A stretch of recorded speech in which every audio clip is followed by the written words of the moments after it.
Oke, semuanya assalamualaikum warahmatullahi wabarakatuh. Waalaikumsalam warahmatullahi wabarakatuh. Ya, siang-siang ini biasanya lemes ini.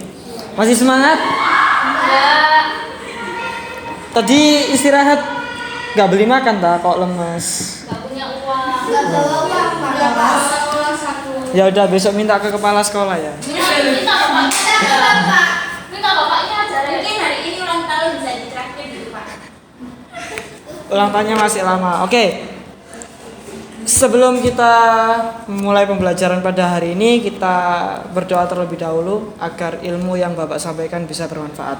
Amin. Bapak pimpin ya. Berdoa mulai. Amin. Amin. Oke, berdoa selesai.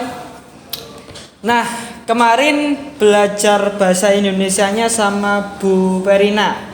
Sekarang saya menggantikan jamnya Bu Perina yang lagi ada urusan dan melanjutkan materi selanjutnya, yaitu tentang teks ceramah.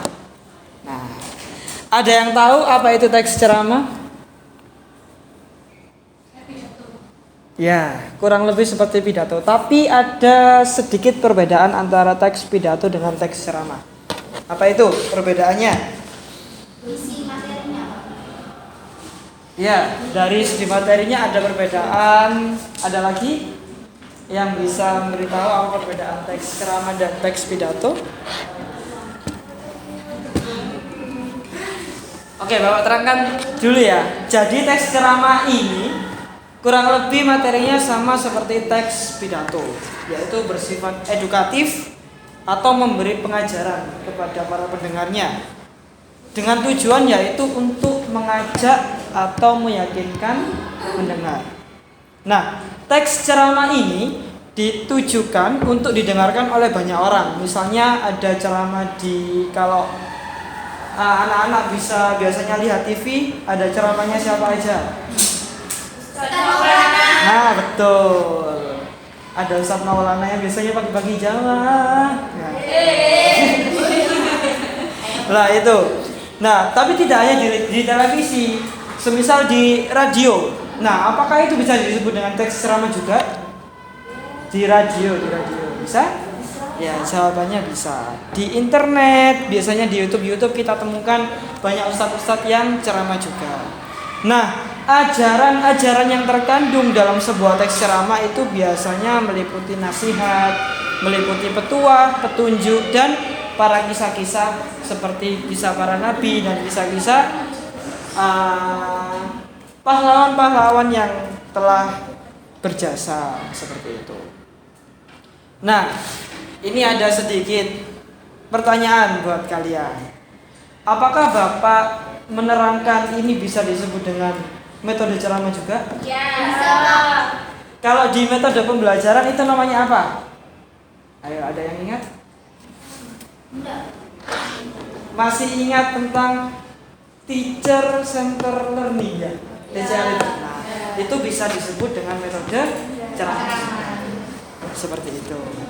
Oke, selanjutnya unsur-unsur ceramah. Unsur-unsur ceramah ini ada 5.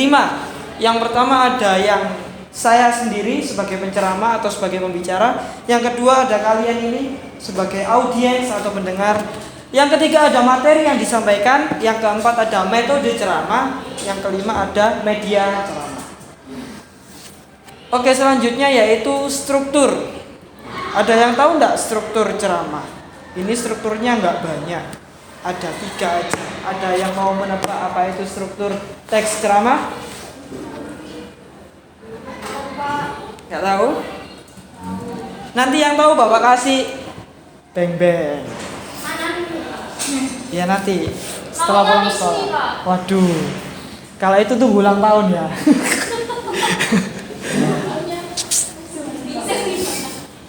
Nggak ada yang tahu strukturnya? Sebenarnya simple sih. Kalau kalian pernah mendengarkan di YouTube itu yang biasanya muqaddimah atau disebut dengan pendahuluan. Pendahuluan. Setelah pendahuluan yang kalau biasanya di agama-agama itu yang innal hamdalillah yang seperti itu.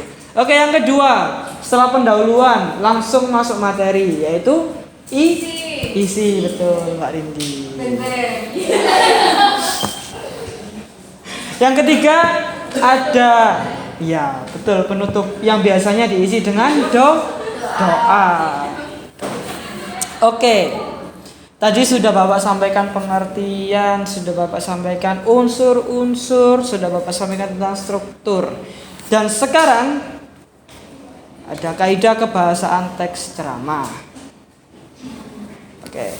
Yang pertama, teks ceramah ini banyak memakai kata ganti orang pertama atau tunggal dan kata ganti orang kedua jamak sebagai sapaan.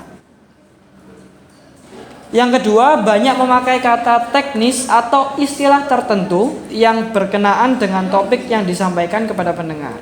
Yang ketiga, banyak memakai kata yang menunjukkan hubungan argumentasi atau antar sebab akibat. Misalnya seperti sebab, karena, dan oleh karena itu. Yang keempat, memakai kata yang menunjukkan adanya hubungan temporal atau perbandingan. Misalnya seperti namun, sebaliknya, kemudian. Yang kelima, memakai kata kerja mental seperti diharapkan, memprihatinkan, memperkirakan, mengagumkan, menduga, berpendapat, berasumsi, dan menyimpulkan. Dan yang terakhir, banyak memakai kata persuasif misalnya seperti hendaklah, sebaiknya, diharapkan, seperti itu. Oke, dari penjelasan Bapak tadi, sekarang apakah anak-anak sudah bisa menyimpulkan apa perbedaan teks ceramah dan teks pidato? Ayo, ada yang bisa menyimpulkan? Nggak bisa? Kalau ceramah bisa tanya jawab. Iya, betul. Tapi pidato nggak bisa. Betul.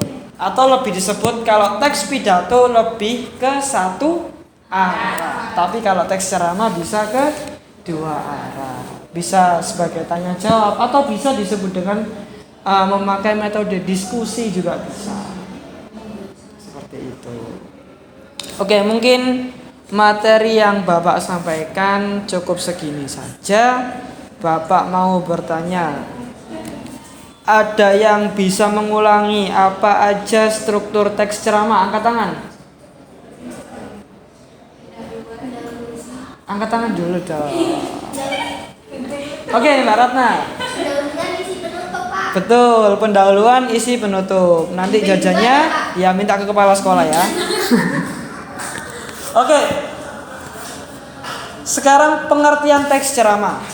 Ada yang bisa menjawab apa itu pengertian teks ceramah?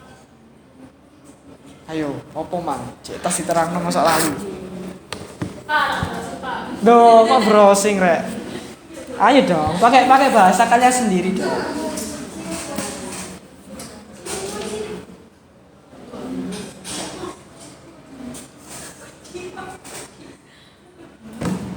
Ayo, Mbak Verina, apa teks ceramah? Tadi yang katanya browsing? Oh ini Pak sudah dapat Pak.